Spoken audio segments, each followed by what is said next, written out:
மூட நம்பிக்கையை பரப்புவதற்கு தற்போது அறிவியல் பயன்படுத்தப்படுவதாக திராவிடர் கழக தலைவர் கி வீரமணி விமர்சித்துள்ளார். அறிவியல் மனப்பான்மையோடு நடக்கிற ஆட்சிதான் எங்களுடைய ஆட்சி. எப்போதும் திராவிடர் கழகமும் திராவிட முன்னேற்ற கழகமும் இரட்டை குழல் துப்பாக்கிகள் தான் என்பதை காட்டக்கூடிய வகையில் இன்றைக்கு மூன்றாவது குழலாக விடுதலை சிறுத்தைகளும் எப்போதும் நம்மோடு இருக்கக்கூடியவர்கள். திமுகன்னா அது மருத்துவத்துறை மாதிரி அரசியல், திராவிட கழகம்னா அது சுகாதாரத்துறை மாதிரி. அது மூட நம்பிக்கைகள் கிருமிகள் வரும்போதே எச்சரிக்கை கொடுக்க வேண்டியது எங்களுடைய வேலை. அதில் கடவுள் சாப்பிட்டாருன்னா ரொம்ப மகிழ்ச்சி தான். உண்மையாக சாப்பிட்றாருன்னு சொல்லுங்கள், நாங்களும் கொள்கட்டை வைக்கிறோம், அதில் ஒரு சந்தேகமே இல்லை. மனுஷன் சாப்பிட்றானா கடவுள் சாப்பிட்றாங்களா?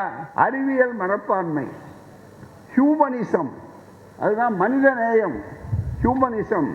அதோட ஸ்பிரிட் ஆஃப் என்கொயரி, ஏன் எதற்கு எப்படி என்று கேட்க வேண்டும். அதுதான் கேள்வி கேட்கிற மனப்பான்மை. அதை தான் ஒருத்தன் வளர்ன உடனே எடுத்து கேட்டார் பாருங்க ஒரு ஆசிரியர்.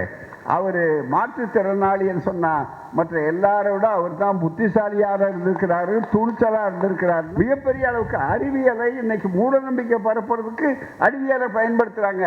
பெண்களே, நீங்கள்லாம் அழகா இல்லை அப்படின்னு நீங்கள் நினைக்கிறீங்கன்னா நீங்கள் அழகாக இருக்க மாட்டீங்க.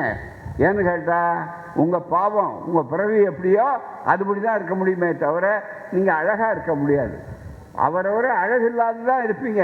அழகில்லாத காரணம் நீங்கள் இல்லை, உங்கள் ஜென்ம பூர்வ பயன் உங்கள் பிறவி பயன் அப்படின்னு சொன்னால் என்ன அர்த்தம்? தயவுசெய்து நினைத்து பார்க்கணும். செய்திகளை உடனுக்குடன் தெரிந்து கொள்ள உடனே சப்ஸ்கிரைப் பண்ணுங்க.